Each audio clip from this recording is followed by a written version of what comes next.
यह समझौता बिल्कुल वैसा ही है जैसा इसका नाम है, और संक्षेप में इसका मतलब यह है कि एक पर आक्रमण दोनों पर आक्रमण माना जाएगा। इस समझौते को लेकर किसी भी तरह की कोई अस्पष्टता नहीं होनी चाहिए कि यह किस बारे में है। जैसा कि मैंने कहा, यह वही है जो यह है, लेकिन मुद्दा इस समझौते की व्याख्या का है, और यहीं पर मुझे लगता है कि भारतीय विश्लेषक, भारतीय मीडिया और कई विदेशी विश्लेषकों ने इसे पूरी तरह गलत समझा है। और यही वह बात है जिसके बारे में मैं अपने वीडियो में बात करना चाहता हूं, यानी इस समझौते की व्याख्या। लेकिन इससे पहले कि मैं ऐसा करूं, इस समझौते से जुड़े 3 घटनाक्रम हैं जिन्हें संक्षेप में समझना जरूरी है। अब पहली बात यह है कि यह बिल्कुल भी संयोग नहीं था कि 17 सितंबर को जब यह समझौता रियाद में साइन हो रहा था, उसी समय इस्लामाबाद में रिटायर्ड जनरल खालिद किदवई, जो अब पाकिस्तान की नेशनल कमांड अथॉरिटी के वरिष्ठ सलाहकार हैं और पाकिस्तान के स्ट्रेटेजिक प्लान्स डिवीजन के प्रमुख भी रह चुके हैं, जो परमाणु हथियारों के लिए जिम्मेदार है, ने एक प्रेस कॉन्फ्रेंस की। और इस प्रेस कॉन्फ्रेंस में जनरल किदवई ने 2 खुलासे किए। पहली बात, उन्होंने कहा कि जब ऑपरेशन सिंदूर की पहली रात को हवाई लड़ाई हुई थी, तब पाकिस्तान एयरफोर्स ने भारतीय वायुसेना के 7 फाइटर जेट्स मार गिराए थे, जिनमें से 4 उनके अनुसार राफेल थे। अब अपनी बात को साबित करने के लिए उन्होंने सबूत भी पेश किए। प्रेस कॉन्फ्रेंस में उन्होंने उन 4 राफेल विमानों के टेल नंबर भी बताए, जिनके बारे में पाकिस्तान का कहना है कि उसने भारतीय वायुसेना के मार गिराए हैं। अब यह पहली बार है जब पाकिस्तान ने 4 राफेल विमानों को मार गिराने का ऐसा सबूत दुनिया के सामने पेश किया है। तो बात यह है कि अब गेंद वास्तव में भारत के पाले में है। भारत या तो इस सबूत का खंडन कर सकता है, या भारत कोई प्रतिपक्षी सबूत दे सकता है, या फिर भारत चुप भी रह सकता है। मान लेते हैं कि भारत इस पूरे मामले पर चुप ही रहेगा, तो भी दुनिया वैसे ही मानती है जैसा वह इस खुलासे से पहले मानती थी। और वह यह है कि ऑपरेशन सुंदर का परिणाम यह था कि पाकिस्तान की सेना ने भारत के खिलाफ अपनी विश्वसनीय पारंपरिक युद्ध क्षमताओं का प्रदर्शन किया, जो कि एक बड़ी बात थी। अब जनरल किदवई का दूसरा खुलासा यह था कि ऑपरेशन सुंदर के बाद हम जानते हैं कि पाकिस्तान सेना ने आर्मी रॉकेट फोर्स कमांड का गठन किया है, और जनरल के अनुसार यह कमांड पाकिस्तान की पारंपरिक युद्ध प्रतिरोधक क्षमता और परमाणु युद्ध प्रतिरोधक क्षमता के बीच एक अतिरिक्त स्तर की प्रतिरोधक शक्ति जोड़कर परमाणु सीमा को और ऊपर उठा देती है। तो वह यहां कह रहे हैं कि पाकिस्तान की मौजूदा विश्वसनीय पारंपरिक युद्ध क्षमताएं इस रॉकेट फोर्स कमांड के कारण और भी अधिक मजबूत हो जाएंगी, जिसे पाकिस्तान सेना ने बनाया है। और मैं इस पर जनरल किदवई के आकलन से सहमत हूं। लेकिन यहां ध्यान देने वाली बात यह है कि जैसा मैंने कहा, यह प्रेस कॉन्फ्रेंस कोई संयोग नहीं थी। यह प्रेस कॉन्फ्रेंस इसलिए आयोजित की गई थी ताकि यह स्पष्ट संकेत दिया जा सके कि रियाद में जो समझौता साइन हो रहा था, वह असल में पाकिस्तान की पारंपरिक युद्ध क्षमताओं के बारे में था। जनरल किदवई ने पाकिस्तान के परमाणु हथियारों का कोई उल्लेख नहीं किया, बल्कि उन्होंने कहा कि आर्मी रॉकेट फोर्स कमांड की स्थापना परमाणु सीमा स्तर को बढ़ाएगी, न कि उसे कम करेगी। अब मैं अपने दूसरे बिंदु पर आता हूं, जो मेरे पहले बिंदु से जुड़ा हुआ है। मुझे इसमें कोई संदेह नहीं है कि ऑपरेशन सुंदर में पाकिस्तान के प्रदर्शन की वजह से ही पाकिस्तान सेना प्रमुख फील्ड मार्शल आसिफ मुनीर को 18 जून को व्हाइट हाउस में राष्ट्रपति ट्रंप द्वारा लंच के लिए आमंत्रित किया गया था। अब देखिए, राष्ट्रपति ट्रंप की समस्या यह है कि मध्य पूर्व एक अत्यंत अस्थिर क्षेत्र है, बेहद अप्रत्याशित है, और राष्ट्रपति ट्रंप इस क्षेत्र में अमेरिका की विदेश नीति पर बिल्कुल भी नियंत्रण नहीं रखते। यह कोई रहस्य नहीं है कि मध्य पूर्व में अमेरिका की विदेश नीति इजराइल ही चलाता है, और इसीलिए राष्ट्रपति ट्रंप के लिए यह जरूरी है कि वे इजराइल की चाल से आगे रहें। इसका मतलब यह है कि जो कुछ भी इजराइल करता है, और निश्चित रूप से वह यह सब अमेरिकी सेना के समर्थन से कर रहा है, लेकिन राष्ट्रपति ट्रंप इसे नियंत्रित नहीं कर सकते। कम से कम मध्य पूर्व में तो ऐसा ही लगता है।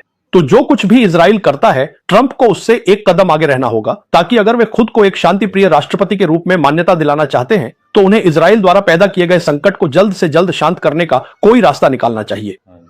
यह सुनिश्चित करें कि यह किसी पूर्ण युद्ध या बड़े युद्ध में वृद्धि न करे। तो इस संदर्भ में मुझे विश्वास है कि अन्य बातों के अलावा ट्रंप ने आसिफ मुनीर से बात की होगी। उन्होंने आसिफ मुनीर से मध्य पूर्व और खासकर ईरान के बारे में उनका आकलन लिया होगा, क्योंकि मध्य पूर्व और विशेष रूप से ईरान पर आकलन देने के लिए पाकिस्तान के शीर्ष नेतृत्व से बेहतर कोई देश नहीं हो सकता। तो उन्होंने वह आकलन जरूर लिया होगा, और मुझे यह भी विश्वास है कि यही वह बात थी जिसने ट्रंप को वास्तव में समस्या को शांत करने या उस युद्ध को बहुत जल्दी समाप्त करने में मदद की जो इजराइल ने ईरान पर थोपा था।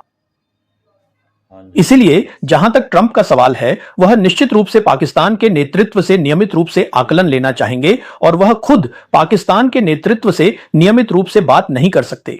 तो ट्रंप ने जो रास्ता निकाला है वह यह है कि उनके करीबी विश्वास पात्र सरगेई घोर को दिल्ली में अमेरिका के राजदूत के रूप में नामित किया गया है। साथ ही दक्षिण और मध्य एशिया के लिए विशेष दूत की अतिरिक्त भूमिका भी दी गई है।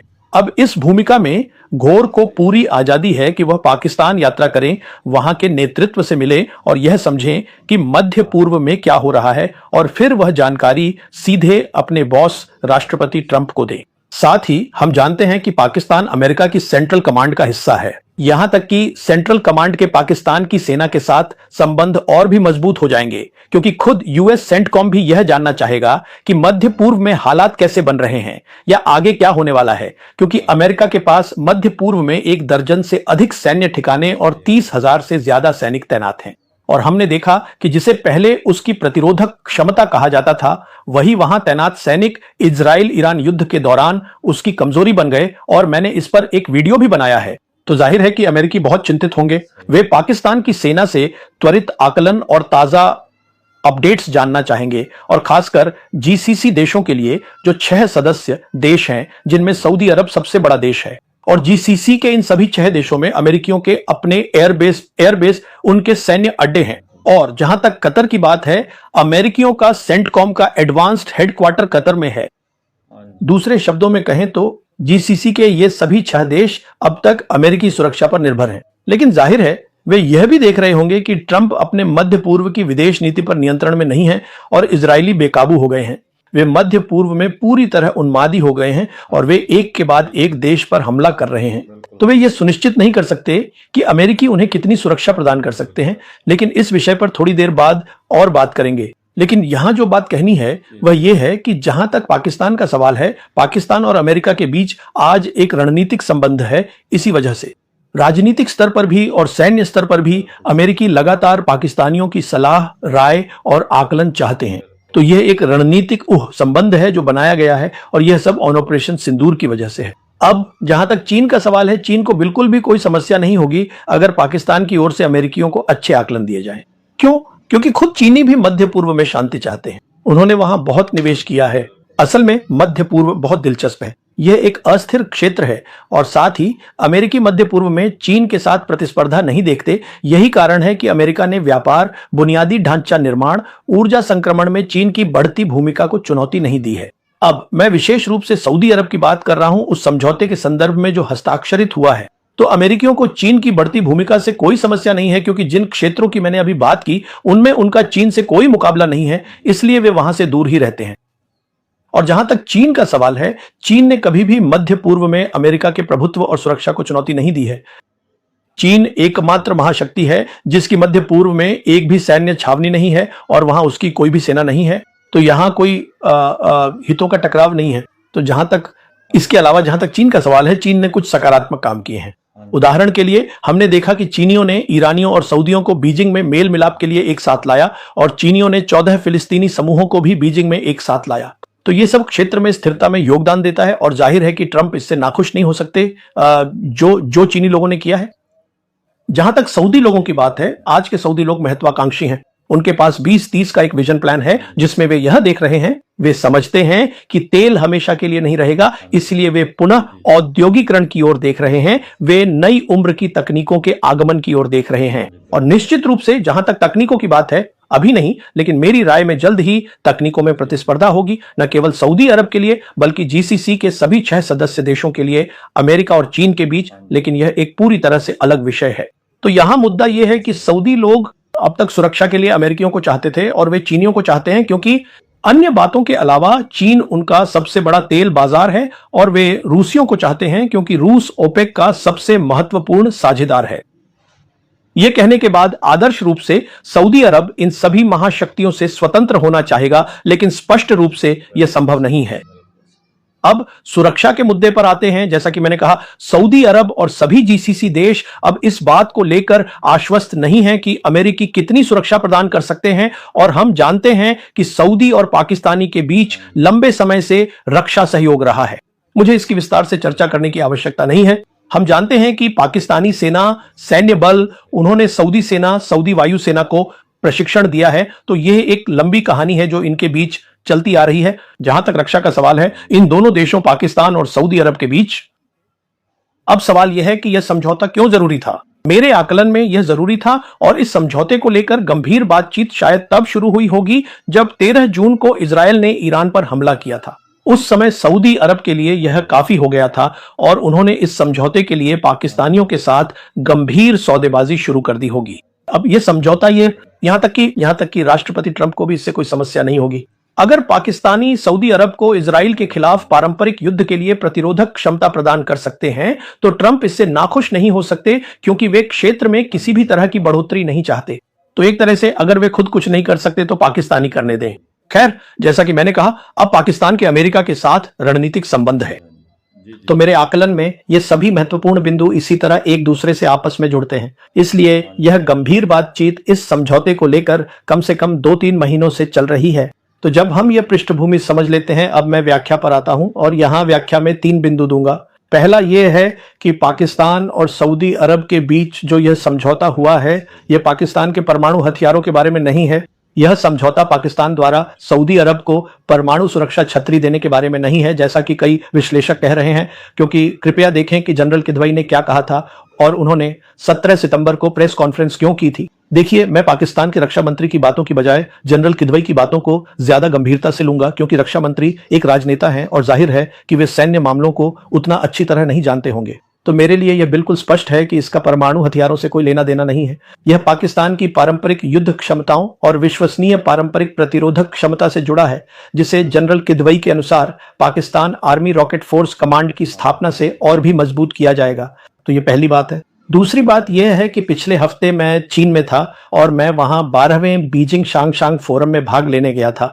अब यह चीन के कैलेंडर में एक बहुत ही महत्वपूर्ण वार्षिक कार्यक्रम है और इसका आयोजन चीनी राष्ट्रीय रक्षा मंत्रालय द्वारा किया जाता है। और इस बार इसमें लगभग 100 सरकार प्रमुख, वरिष्ठ सैन्य नेता और दुनिया भर के विद्वान शामिल हुए थे। और इस फोरम के इस विशेष सत्र में वे जिस मुख्य मुद्दे पर चर्चा कर रहे थे वह था एशिया प्रशांत क्षेत्र में शांति और स्थिरता कैसे लाई जाए। मैं यहां इस पर ज्यादा विस्तार से नहीं जाऊंगा, बस इतना कहूंगा कि मैंने अपने पहले के वीडियो में भी कहा है कि इस सदी में जो कुछ हो रहा है उस पर चीनी दृष्टिकोण रूस के दृष्टिकोण से मेल खाता है और यह पूरी तरह से अलग है उस सोच से जैसी पश्चिमी देश, अमेरिकी और यहां तक कि भारतीय भी सोचते हैं। वे लोग शून्य योग खेल की तरह सोचते हैं। ये लोग सोचते हैं कि यह संभव है कि सभी एक साथ अस्तित्व में रह सकते हैं। यहां जीत जीत की संभावना है, यानी सभी जीत सकते हैं।